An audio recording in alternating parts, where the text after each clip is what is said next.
ঠিক একদম মিলিয়ে দেখে নেবে আজকে আমার কথা। আমি রাজনীতিতে অনেকের থেকে অনেক হালকা ওজনের হতে পারি, কিন্তু এই কথাটা আজকে মিলিয়ে দেখে নেবেন।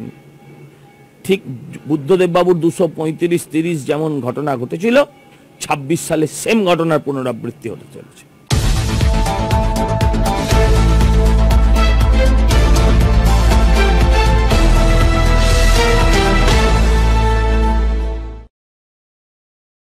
ফ্যামিলির ব্যক্তিগত ক্যারিশমায় সাধন পান্ডে কখনো যে কাজ করতে পারেননি, হয়তো দেখা যাবে রেজাল্ট। কত ভোটে জিতেছেন উনি?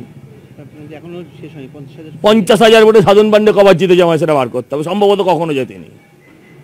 50,000 ভোটে সম্ভবত সাধন পান্ডে আমাদের অত্যন্ত শ্রদ্ধেয় একজন রাজনীতিবিদ।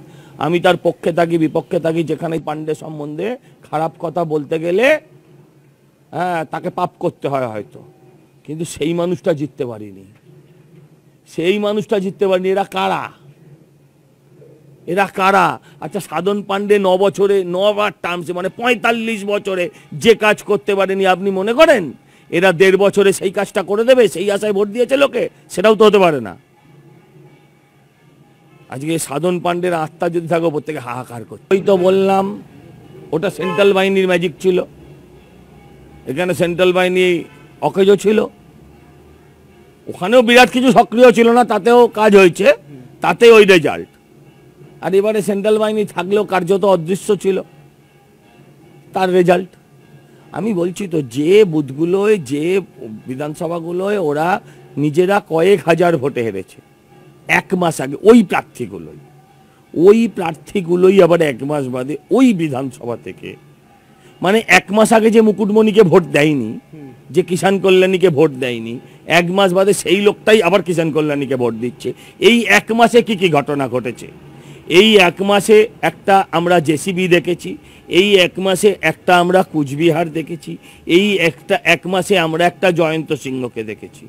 এমন তো নয় এই 1 মাসে, এই 1 মাসে প্রধানমন্ত্রীর কাছ থেকে 1000 কোটি টাকার প্যাকেজ মমতা বন্দ্যোপাধ্যায় নিয়ে এসছেন, তা নয়।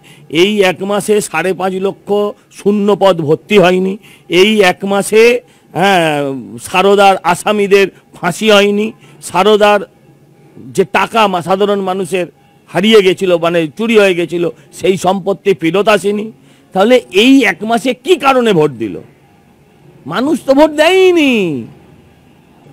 আচ্ছা, তৃণমূলরা চার্চের জমি দখল করতে পারে, তৃণমূলরা মন্দিরের জমি ছেড়ে দেবে? লোটার ক্ষেত্রে ওদের মন্দির, মসজিদ, গির্জা সব সমান।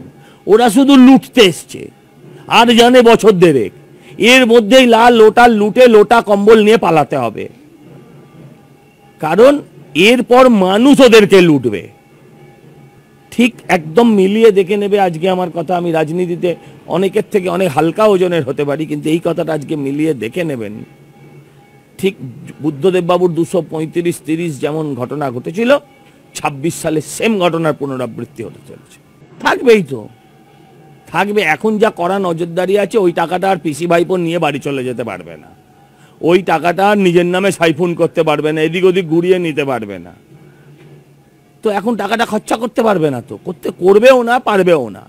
এদের আরে কেন্দ্রীয় টাকা খরচা কর না, খরচা করলে আবার আসবে, না করলে এই টাকার পরিমাণটা কিন্তু যতটা খরচা হবে না, কেন্দ্রীয় রুলস হচ্ছে তুমি যে টাকাটা খরচা করতে পারবে না, সামনেবার ওই টাকাটা কম আসবে। তো তুমি ভাই অন্য ক্ষেত্রে লাগাও, কিন্তু এই সাবজেক্টে লাগাতে হবে তো টাকাটা, সেটা ওরা করতে পারবে না। গতকাল চিঠি লিখলো। এখন বিশপও বোঝে কোন শপে গিয়ে কোনটা কিনতে হয়, বিশপও বোঝেন কোন শপে গিয়ে কোনটা কিনতে হয়। মমতা ব্যানার্জিকে অভিযোগ করে যে শুধু ওই সুদীপ পল্লেকে রোকা যাবে না, এটা বিশপও বুঝে গেছেন। এটা হচ্ছে খুব স্বাভাবিক, মানে বিজ্ঞান আর কি।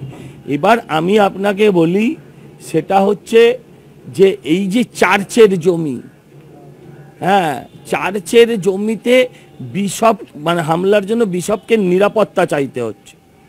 আপনি বলুন তো, যেখানে একটা সংখ্যালঘু ধর্মযাজকের কলকাতা শহরে নিরাপত্তা নেই, সেখানে সাধারণ মানুষের আপনারা আমার কিসের নিরাপত্তা?